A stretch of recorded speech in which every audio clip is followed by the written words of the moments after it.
So there's some things that are, I have a lot of back pain and stuff. And so one of the things that over the years I've become more aware of is how important the ribs are. And especially the muscles between the ribs, the intercostal muscles, right? So I want you to take some awareness here. And as you inhale, and you feel your rib cage expand. Okay, I don't even know how to put this in words, but instead of just feeling what's the loudest, allow that there are spaces between the ribs. So you in a way, it's a form of patience. You start to take the inhalation and you feel what you usually feel, and then you allow the placeholder of there being more. That's always how you start investigating, in my opinion, in yoga, is that when you have someone who's done more yoga than you say, hey, pay attention to this, and you may not feel it, but part of the mark of a student is to be able to stay patient and let there be a placeholder to see if the normal inhalation into your rib cage, you can start to at least allow for the possibility that there's more. And obviously your diaphragm's moving too. But the relationship between how the diaphragm is and the expansion of the intercostal muscles, if you can make your breath, the ribs and the intercostal muscles more receptive, your breathing will improve a lot. Good, and then release. So one time I was in a pranayama class with Gita Iyengar, and she talked a lot about, and I've talked about this before, I think, but she talked a lot about the T12, basically the bottom floating rib, the bottom one, kind of, and it's the floating rib because it's not attached in the same way. If you feel on your bottom rib, it kind of moves around a little bit more than other ones because it's not attached it's attached in the back, but not as connected in the front. So it's got more flexibility in it. She called that floating rib the gatekeeper, which I've been thinking about since 2002 when I was there. Okay, so put your hands on the bottom of your rib cage. And I always wondered, like, a gatekeeper to what? What the heck? Right? And so just try to feel that, like, bringing by touching, you're letting your brain have more input, but your brain has to like stay neutral, feeling where the hands are, and just try to feel where that is. Because then there's this other line that happens it's in Tree of Yoga that I spend a lot of my time thinking about, practicing and teaching, is the intersection of the subtle body and the physical body occurs at the diaphragm, which very loosely would be about right here, right? And that one, if you're tense on the bottom on the bottom edge of your rib cage, you will be blocking some of the eases in your poses, some of the ease in your pose. So get a good base for a second. So I'm putting my hands on I'm gonna come forward a little bit. So now what I do, and I'm trying to show you and share with you the way in my own practice, I want you to do all the practice a little bit more at home, right? And so I come forward and I get a good stable base on my legs, right? Because having more legs around the stool allows me to find the center of the stool more. So I'm sitting here for a second in a different position than sitting back, slightly forward. And I want to watch the middle part of my spine, the bottom floating rib, especially on the inhalation. And I want to, with my intent, focus my breath a little bit more on that bottom floating rib before it pushes up here, right? Because I want that to get a wider circumference, right? I want to open the door. So a lot of you don't know it, but right around your diaphragm, you hold a lot of stress, right? That's one of the places we grip. So these next few breaths, you're trying to be slightly forward in a more almost aggressive position and really watching, feeling where your sitting bones are, but really watching the inhalation push into the middle part of your spine.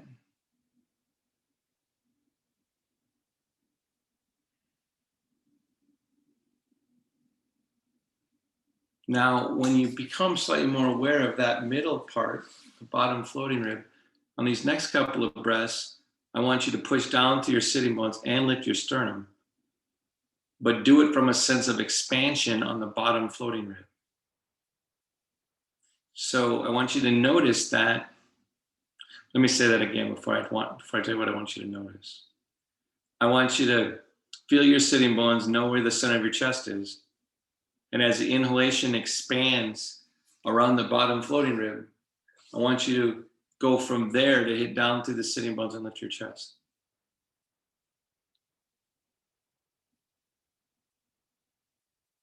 Remember, part of what the yogis are passing down is that your breath and your movement are much more interrelated than you think. There's a lot of profundity here. So I'm just taking a few breaths.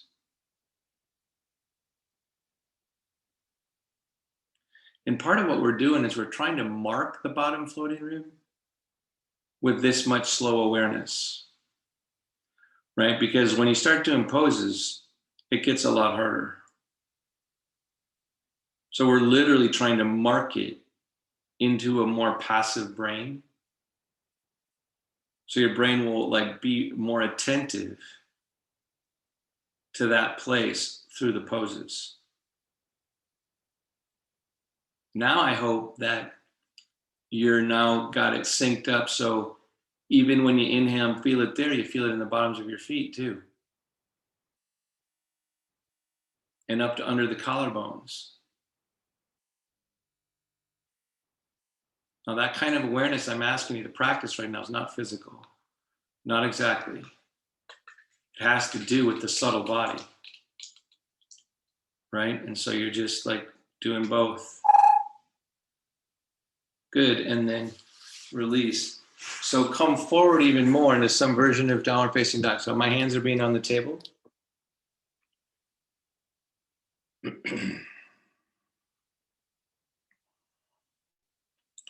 And again, now because I'm forward, I got an opportunity to hit down with my sitting bones, stretch my arms out, so I can do it here too, right? And be engaged, lifting your chest, stretching your arms out, opening your palms, all the physical work. But now hopefully some of that breathing allows the bottom floating rib to be slightly more supple. So although you're feeling the work in the pose, you're also able to integrate that subtler door opener.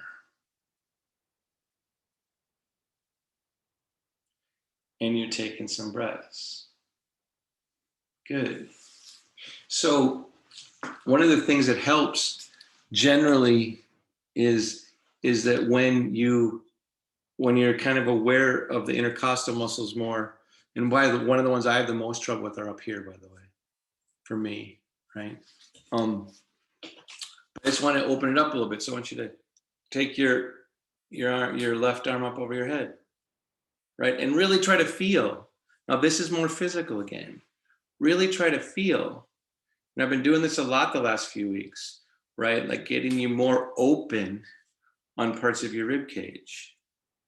What you did, and then come on back to center. What you didn't fully know necessarily was that I was trying to affect your subtle body by doing that, right? Not just get you a good open sensation. Don't work so hard, Bo. Not yet, man. Right? So I'm now trying to be more focused here and try to spread the intercostal muscles by themselves. So and then come on back. So can anyone tell on their body, thumbs up if you can, which side's tighter on the rib cage? Yeah, that's a big thing to know. So on this next one, there's just like, this. So my yoga teacher, when I first time I met her, she said, I think about this all the time. There's bad stretching, there's good stretching, and then there's yoga. Okay, so the taking your arm and just flopping it over your head and beating it, that'd be bad stretching. Taking it over, and everyone take it over, and being a little bit more aware of it, right? And being more and thinking about this length. But now I want you to spread at the intercostal muscles, right? As your arms over your head.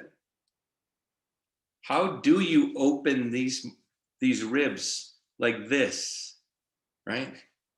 Well, you're going to have to hit through your sitting bones. You're going to have to lift your chest. And then once you get them open a little bit more, use your breath, right? To the inhalation to get more flexibility here, and then come on back to center. So in a way, that's like bad, just throwing it, flopping over, being more aware, and then adding even more. That's the transition to yoga, right?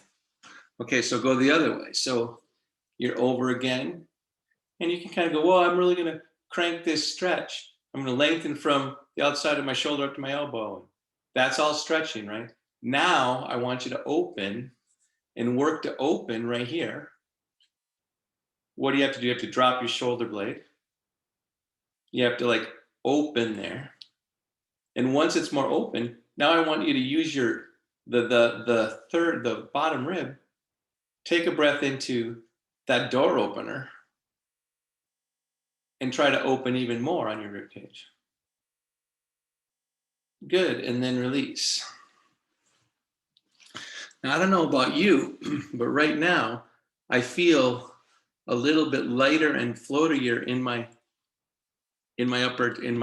rib cage. Does anyone feel that from stretching? Okay, now ground it. Take your hands,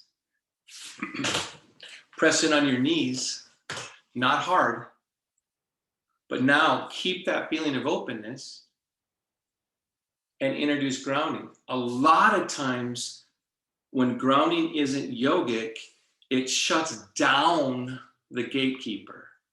You got to get too gripped. So now you're trying to feel that stretch on your rib cage, that opening on your rib cage, and now you're introducing a sensation underneath it. Can you keep the bottom floating rib and the intercostal muscles open as you're pushing your hands and your knees back towards your waist? Good, and then release. We're going to do it again. Arm over, right? Making it be a stretch.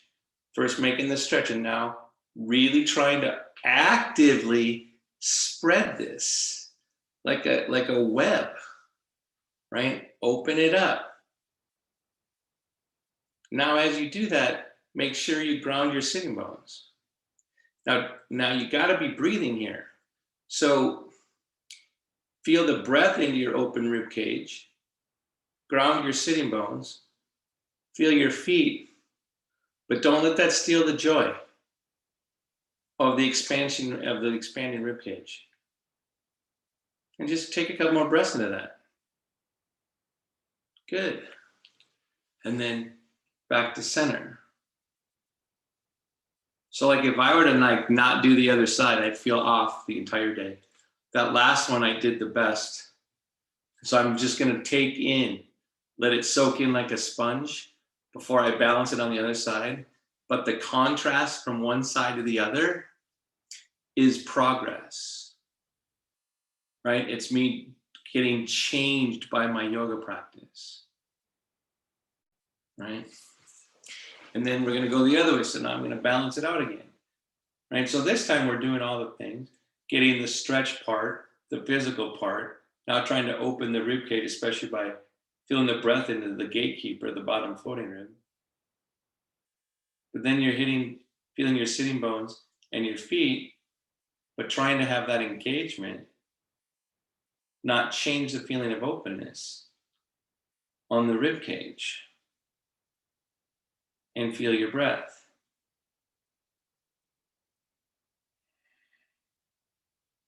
Good, and then come on back to center. So there's this line where we're circling around 3 different lines I've said a lot, right? And one of them, in relationship to the diaphragm being the intersection of the subtle body and the physical body. The other one is that your prana, your life energy, will follow your consciousness. Partially, that means where your mind goes, or where your presence goes, where it becomes more refined. Your prana will follow your presence or your consciousness more than your breath. All right, so that seems kind of counterintuitive, right? So, but what you want to do to maximize the quality of your breath, and right now I hope as I'm talking, you're still feeling both sides of your rib cage and you're letting there be a change, right? Is that what I want you now to more actively practice, right, is to feel both sides of your rib cage now, push back on your knees and ground it. Right away, I want to lift my sternum and drop my chin because I've done that a lot.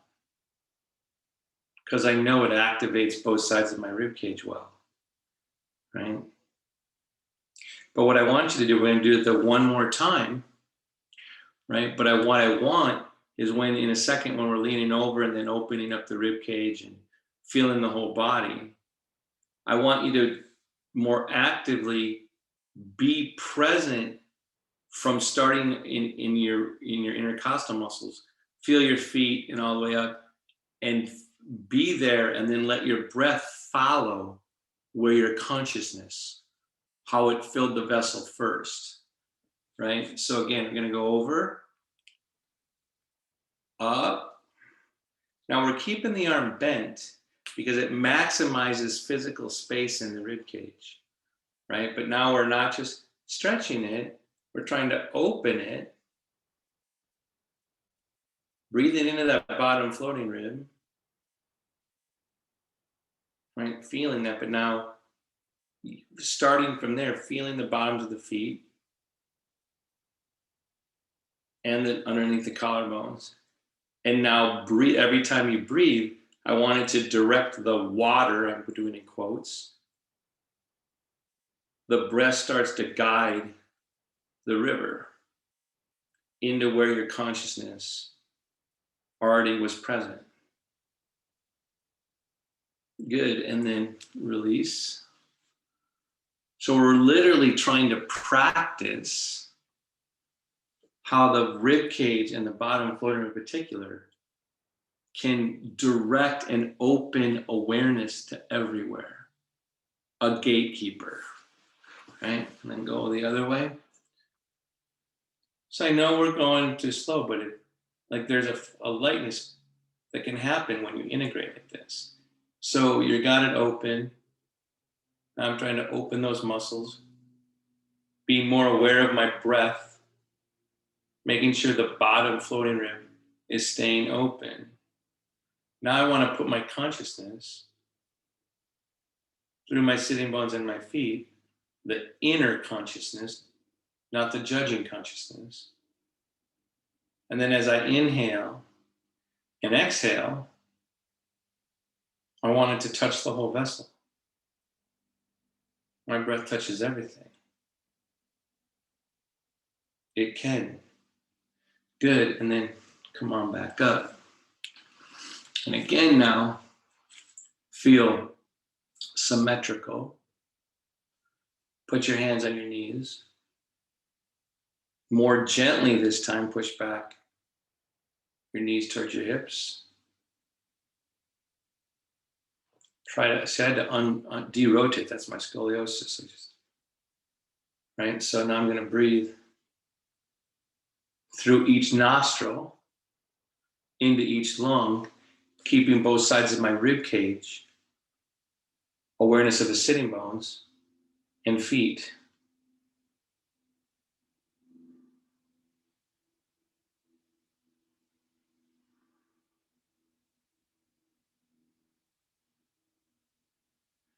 Good, and then release. So I'm kind of hoping that you feel more open from side to side, right? And just take that in for a second. So I'm leaning forward a little bit. I got my hands, because the poses are just going to get more complicated. That's what's going to happen, right? So I'm just like marking this. So I'm making sure I'm aware of each foot, each sitting bone, each side of my rib cage, underneath my collarbones on each side, following my breath into each nostril, into each lung, into each sitting bone, into each foot. And I'm working back and forth.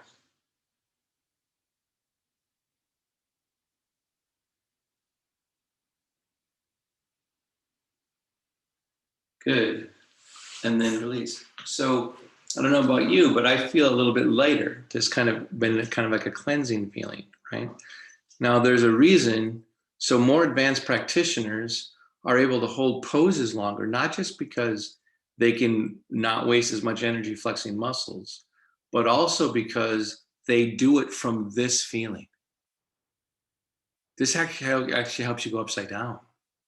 This actually helps you feel lighter in your joints, not collapsing in your joints.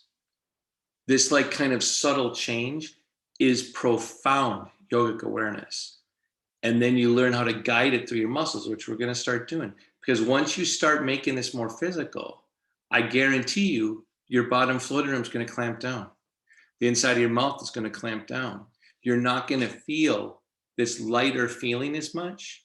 And the reason why asana, in my opinion, exists is to practice the action in a way that doesn't disconnect you from this feeling of integrated lightness.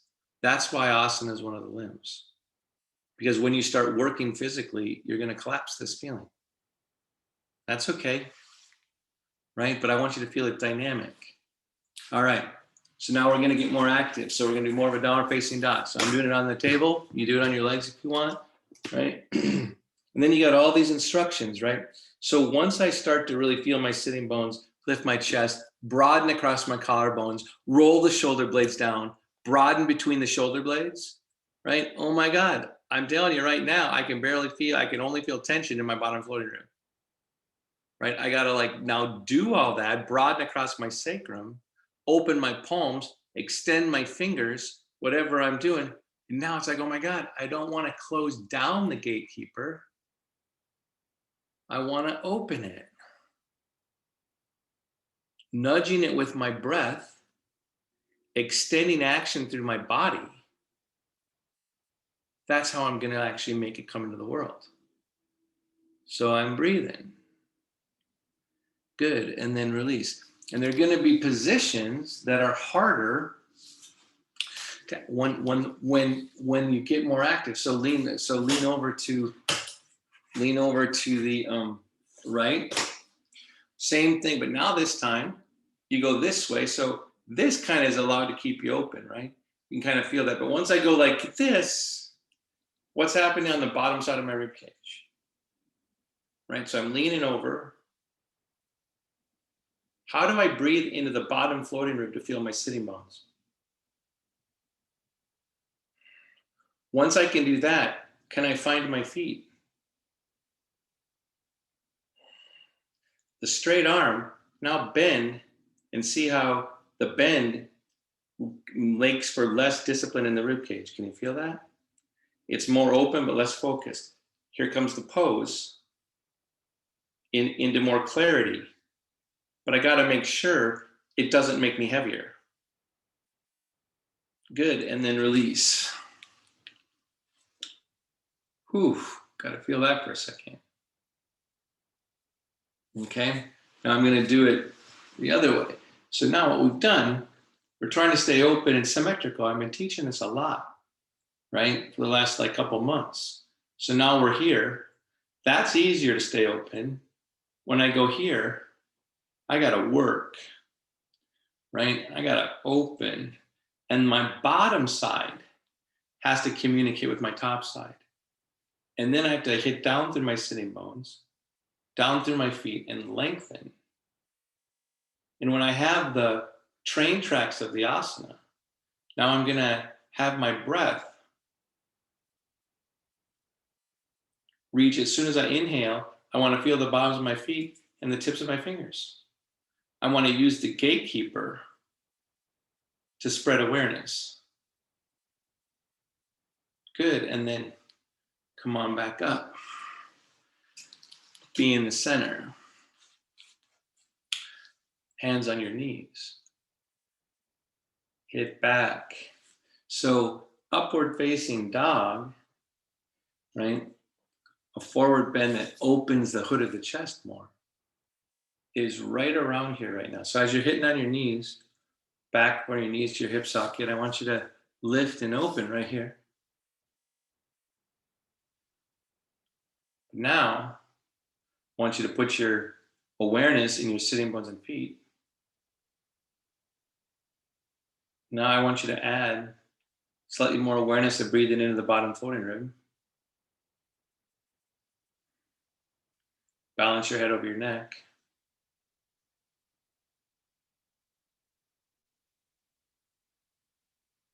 Good. And then release. Let it go for a second. Take stock. Take a couple of breaths. Make sure.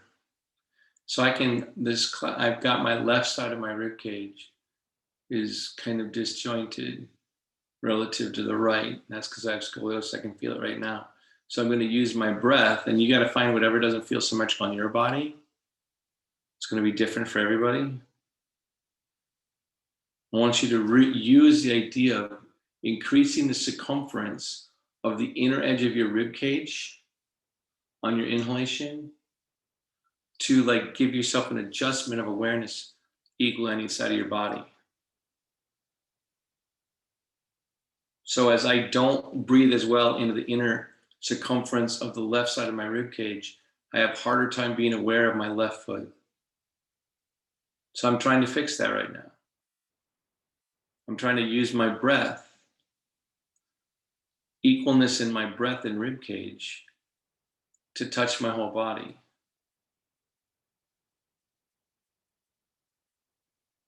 Now to listen to such stuff, I have to go to the back side of my eyes. I have to go inward. I want to take a few breaths into that floating rib, into the gatekeeper. See if it'll release more water through my body, more movement of awareness. Good. And then release. So notice I want everyone to lift up a little bit. Notice here, when you're hanging long, at least I can't breathe in my bottom floating rib as much, and then back down. But I like the space of it. So I lift back up. And then I set myself back down. And I see if I can keep that traction of the length, right? To be here even when I'm compressed sitting. Lift your chest. Mm-hmm. All right, so I want you to come forward. So opening the hood of the chest, right? So,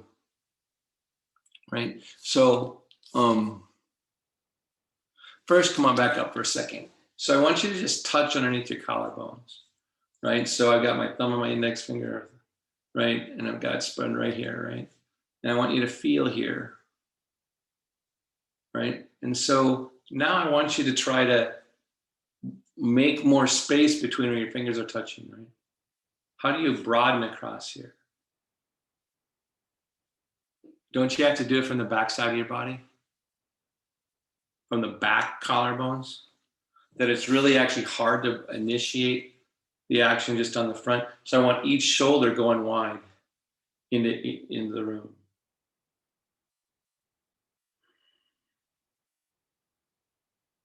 Now I want you to broaden like this across the sacrum on the back side. So you're initiating at collarbones. You're spreading them. You're broadening across the sacrum. And now breathe into the bottom floating room. Open the gates.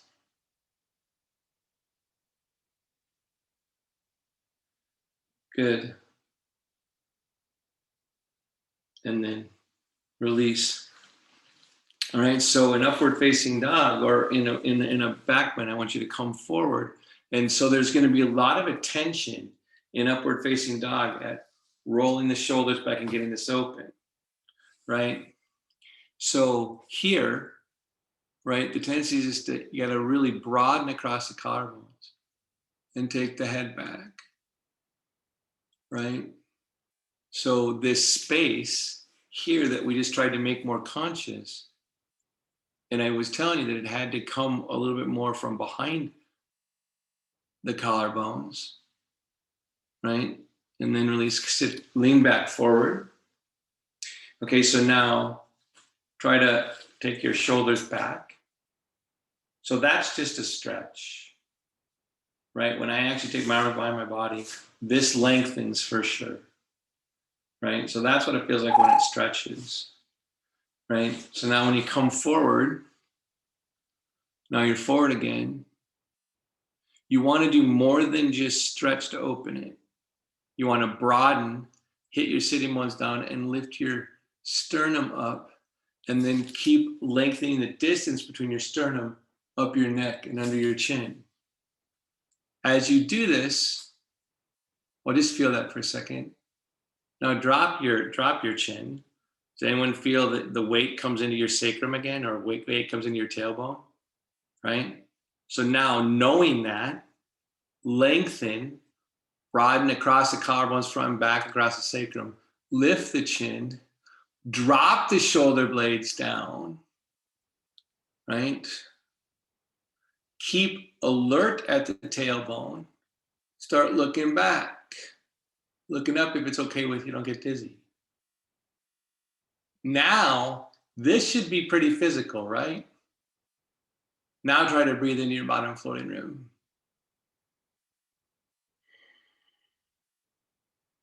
Good, and then release. So for me, okay, so upward facing dog usually happens on your stomach, and you push down and you open up. And it's always been an extremely hard pose for me because I'm fused. My spine is fused right through here, right? So I've done a lot of violence trying to crank my chest open, right? Against literally straight bone. And so what you're getting from me is trying to get you to feel it, the opening more energetically. So like even when you're sitting here, I want you, as you open here, I want you to feel your sitting bones and down to your legs, and then release. So I'm just ebbing and flowing. You can see the wrinkles go out of my shirt, right? I'm ebbing and flowing, right? And getting the feeling of it. And as I open here, I want you to feel down to your sitting bones and your feet. So you're just getting a rhythmic thing here. One of the ways to stop pushing too hard is making sure you're rhythmic. So we're just going, I hope you're doing this. Hope the right on your shirt gets open and closed, right? And it starts going into rhythm. All right, because once you go forward and come closer to upward facing dog, it's gonna lose its rhythm. Come forward, right? So now we're gonna go down even farther, because a lot of times you're in upward facing dog. But I want you, as you go down a little farther, I want you to feel where your feet are. I want you to feel more, right? And you're going to start to rise the chest and the head, broadening the collarbones, feeling the sitting bones. A good breath into the bottom floating rib right now. Open the door. Exhale and lengthen. Hope this feels dynamic. Good, and then release. One of the things that I've struggled with in my practice is when I start making something dynamic and start using my will. You heard my voice get going, right? You gotta start and it's like I tried harder. I have a hard time working that hard and staying open to the gatekeeper at the intercostal muscle around the bottom floating rib, right? That they tend, and that's part of what I know my practice needs to be thinking about. All right, so come forward again.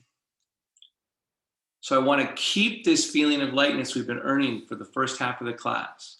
Now I'm going to start to activate, hitting my sitting bones, but I want to broaden and open across my sacrum, feel my floating rib, broadening across the collarbones, not just the front. I used to worry too much about the front. It's as much about dropping the shoulder blades down on the back body as lifting under the collarbones, broadening across the sacrum, feeling your feet, now taking a breath into the bottom floating rib. And as that breath does, let that breath touch your entire body. Feel it. And then on exhalation, lengthen your spine a little longer. So you expand and you lengthen on exhalation. Good. And then release. Come on back.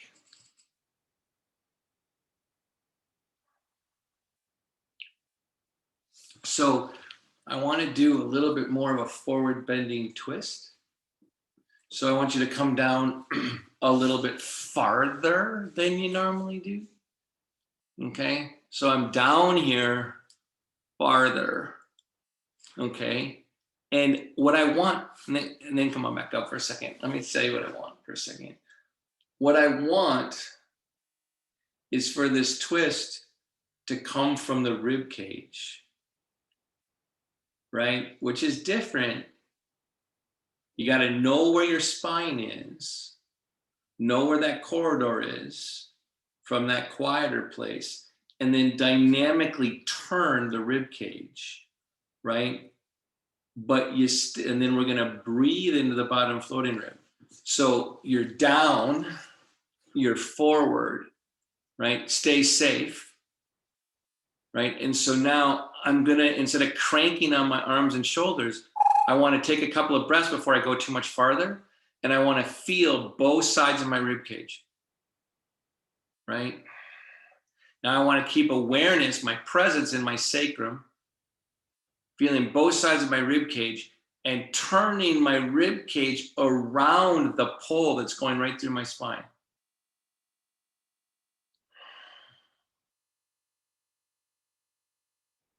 Now I want to not take a huge deep breath, but I want to nudge into the bottom floating rib. And as I do, I want to lengthen out through the top of my head and press down through my sitting bones and stay aware of where my feet are. Good, and then uncoil. Because when you start to engage your rib cage like this, be gentle coming out of poses, right? Like, so now I'm just shaking it up a little bit because I kind of went kind of hard. So I'm moving my rib cage around a little bit. Like, whoa, because what we're doing is you're taking this flexibility in the rib cage and we're locking it down with our will, right?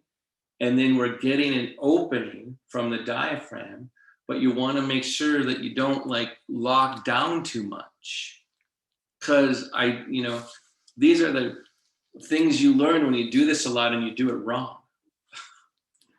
right? So now come forward. I've not opened my rib cage again between sides. So you're coming down farther. Holy crap, I don't like this side as well, right? So now I'm trying to find the midline from my sacrum up through the center of my chest, right? But now I'm using my breath to show me again where my floating ribs are, where my rib cage is. And then I want to feel the inner edge of my rib cage. And from there, from the inside edge of the rib cage, I want to initiate the turn, the twist. And then inhale and feel the length and exhale and lengthen. So I'm working from the inside edge of the rib cage to make the turn. Good, and then come on back up. Okay, so remember when I said a lot of times when you don't, as a yoga student, when you don't know how to do an instruction and and you can either get frustrated or you can let there be a placeholder for what it would be, you know. That's always the beginning. Create space with a mind and a brain that's passive and full of possibilities to create space. So doing poses from the inner circumference of your rib cage, hopefully you have an idea of what I mean now after this class. But we're gonna do the same thing again. And just sit up for a second, sit up straight. Feel where the outside of your rib cage is. And when I tell you to go a step more inward, try to feel the inner circumference. And whatever you're feeling is enough for today. For what I mean by inner circumference of your rib cage. But on these next few inhalations, breathe in and be more aware of the inner circumference of your rib cage. Whatever that means for you right now. So in other words, let your breath expand from the inside towards the out, where now the inside includes more of you.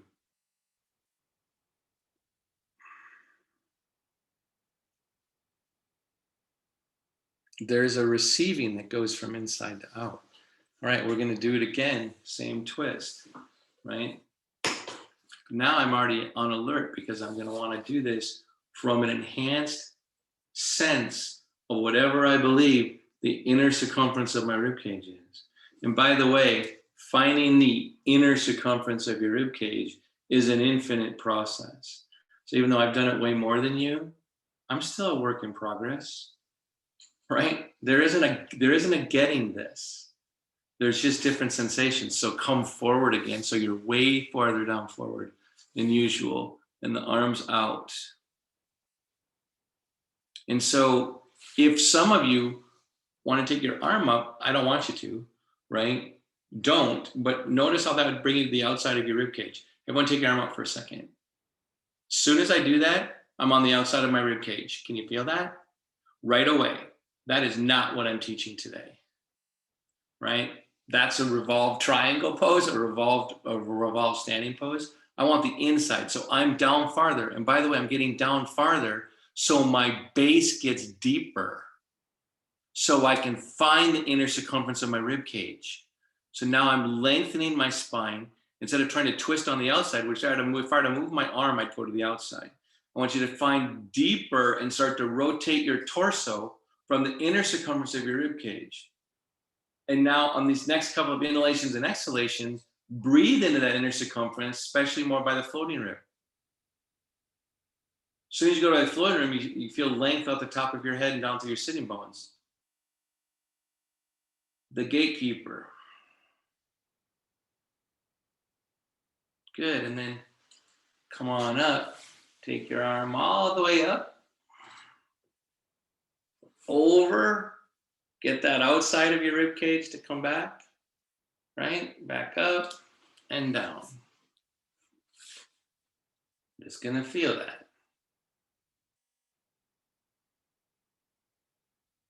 Come forward again. Down farther, right? And so I'm gonna take that time, that pause, to allow into my brain input from what I perceive to be the inner circumference of my rib cage, right? Oh my goodness, I got some weird places in that on this side. So I'm just like, now I'm going to lengthen my spine. Feel my chest cavity and my rib cage from the inside out, and start to revolve the inner circumference of my rib cage as I lengthen and look up.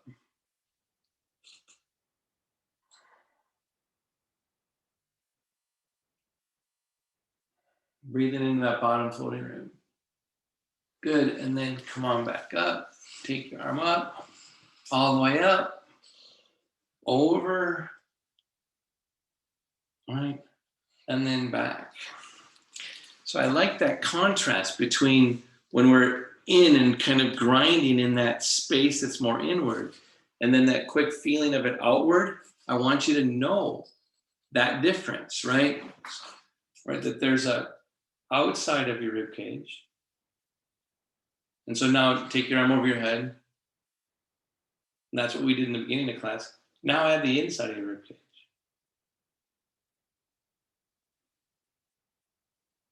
What does that do to your mind?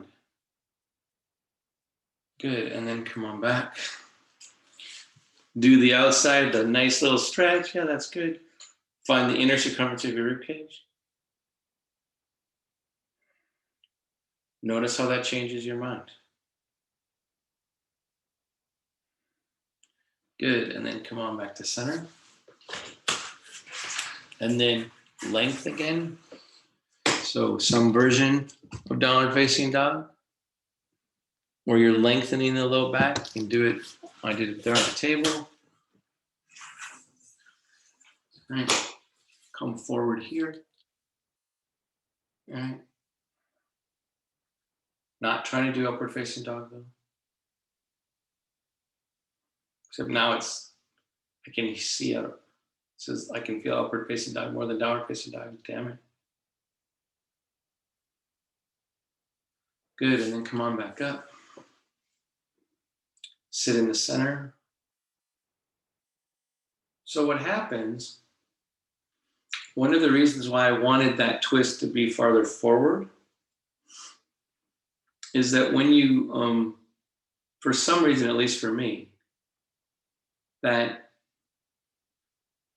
when I'm forward, I can feel the inner circumference of my rib cage more, which is part of why, for those who know any the traditional poses, I think that this happens when you're, well, forget it. So now take your left arm up, over. So now we're just going to do a twist without coming forward. So notice right away, just when you're sitting here, you're more on the outside of your body, right? Like this twist when it's not forward. And so what do I have to do to find the inner circumference of my rib cage and bring it along as I inhale, lift up, and exhale, revolve? And I don't want you to crank it. I want you to add it. Add the inner circumference of the rib cage. Don't let it lead. Right? So you start to be on both the inside and outside of the fingers of your spine, i.e. the rib cage.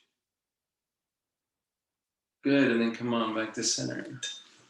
There are times when you want to lean into gravity to learn stuff and then apply it when you're not so forward into gravity, right? So then take your right arm up and go outside. We're just doing a normal twist, right? Now I want you to, like, before you start twisting, that pause here and try to feel where you feel the openness, that's the outside. Go inward to the inward. Inhale, lift up, exhale, revolve. And as you move the outer body into the twist, bring along the inner circumference. It's very hard to keep the opposite front part of the rib cage as part of the pose on the inner circumference. Good, and then come on back.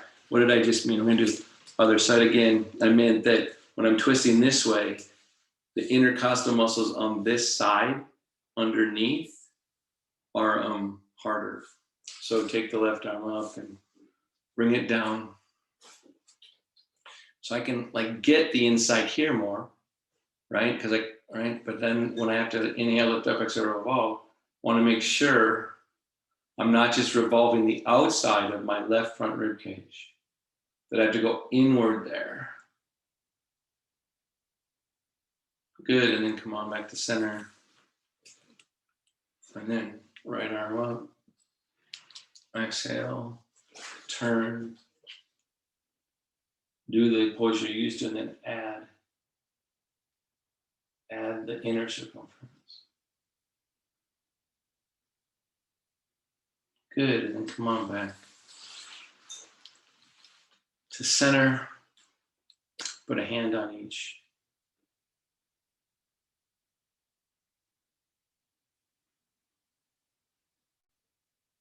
Leg, so you're practicing symmetry. So each foot, each knee, each hand. each elbow, each shoulder. I'm going to add a little grounding by getting back into my knees. Then I'm going to release, because I want Shavasana to be, I want my reception of Shavasana to be symmetrical. It's hard to do. Good, and then release and prepare yourself for Shavasana. However that's going to be. Before you go into, just feel your rib cage and where it's been. So because we've been working the rib cage so much, I want you to, before you start fully into Shavasana, I want you to feel your sitting bones and your feet.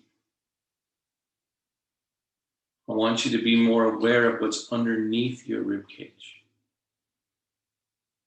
and let it take safety from what's underneath.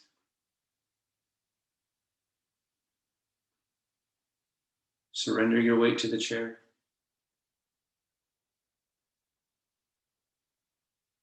Keep feeling the symmetry.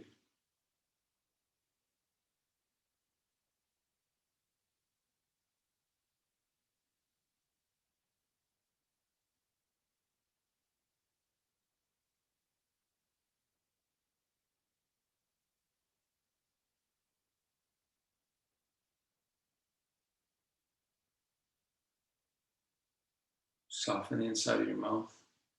Even let go of your teeth, your gums.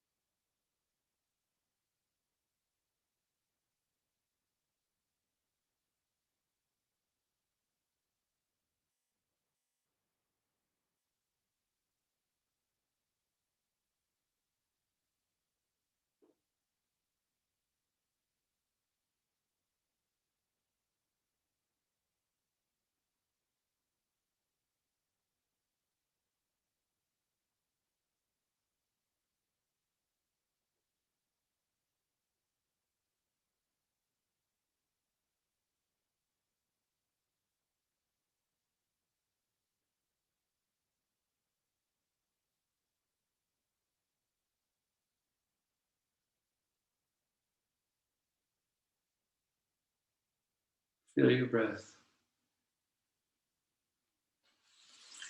Don't change it.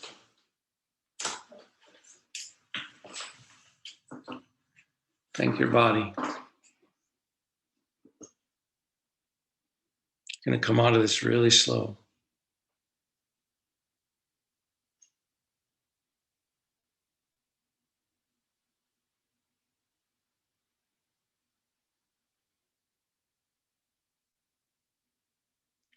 Start to bring yourself back.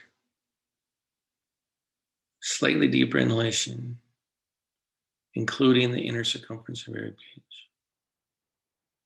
Slightly longer exhalation.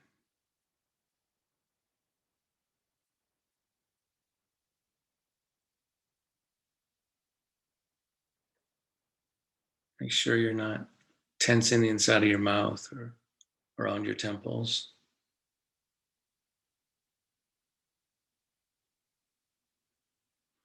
When you're ready, open your eyes slowly. It's too bright. Ooh, too bright for me. I'm closing them again.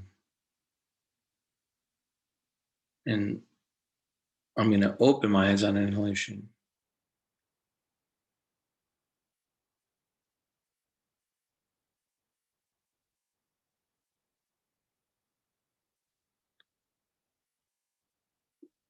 So hopefully none of you overstrained your rib cage. If you did, lay down today for a little bit and lay flat on your back. It'll be fine, right? It'll work out. All right, hands together. Namaste. Spirit in me bows the spirit in you.